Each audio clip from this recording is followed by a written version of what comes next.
नागपुरातील बावनकुळेंच्या मुलाच्या गाडीनं धडक दिल्याच्या प्रकरणातली ही महत्त्वाची अपडेट। बावनकुळेच्या मुलाची पोलिसांकडून सध्या चौकशी सुरू आहे। चौकशी करून नोटीस देत पोलिसांनी संकेत बावनकुळे यांना सोडल्याचं समजतंय। अपघातातील ऑडी कार संकेत बावनकुळे याच्या नावावर होती।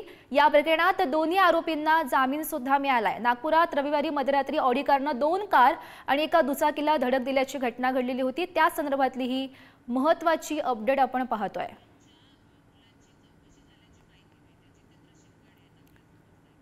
तर या संदर्भात अधिकची माहिती जाणून घेऊयात। आमचे प्रतिनिधी जितेंद्र शिंगाडे सध्या आपल्या सोबत आहेत।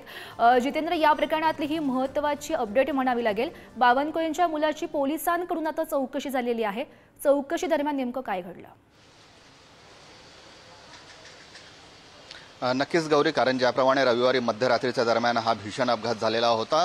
बावनकुळे यांच्या मुलाच्या नावाने असलेल्या एका ऑडीने जोरदार धडक दिलेली होती। रामदास पेठ परिसर, काचीपुरा आणि एक आरबीआय चौक या परिसरात काही गाड्यांना या ऑडीने जोरदार धडक दिली होती। मात्र सुदैवाने यामध्ये कोणाचाही मृत्यू किंवा कोणीही गंभीररित्या जखमी झालेलं नव्हतं। मात्र त्यानंतर हे प्रकरण आता राजकीय एकीकडे वळण घेत असल्याचं दिसून येत आहे की संकेत बावनकुळे हेच गाडीत होते आणि ते देखील या गाडीत असताना हा अपघात झाल्याचा आरोप विरोधकांकडून करण्यात येत आहे। तर दुसरीकडे पोलिसांनी संकेत बावनकुळे यांची चौकशी केलेली आहे। त्यांना चौकशीसाठी बोलावलेलं होतं आणि चौकशी करून त्यांना नोटीस देऊन सोडवण्यात आलेली होतं। कारण ही प्रोसिजरच आहे, कारण ज्यांच्या नावाने गाडी आहे, गाडी मालक ते आहेत आणि हे स्वतः चंद्रशेखर बावनकुळे यांनीही मान्य केलेलं आहे। त्यानुसार आता पोलिसांनी चौकशी केली, सीताबर्डी पोलिसांनी चौकशी केली, त्यानंतर यांना सोडून देण्यात आलेलं आहे, नोटीस देण्यात आलेली आहे। मात्र सोबतच जे दोन्ही आरोपी होते ज्यांच्या नावावर गुन्हा दाखल झालेला आहे, रॅश ड्रायव्हिंगचा गुन्हा दाखल झालेला आहे, त्यांना आता जामीन मिळालेला आहे। त्यानंतर आज दिवसभरात काय घडामोडी घडतात याकडे राजकीय वर्तुळाचं लक्ष नक्कीच असेल, कारण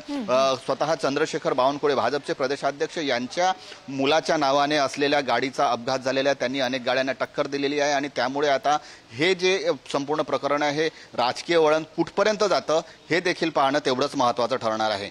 गौरी, नक्की जितेंद्र, या प्रकरणातली ही महत्त्वाची अपडेट म्हणावी लागेल। धन्यवाद दिलेल्या सविस्तर माहितीसाठी।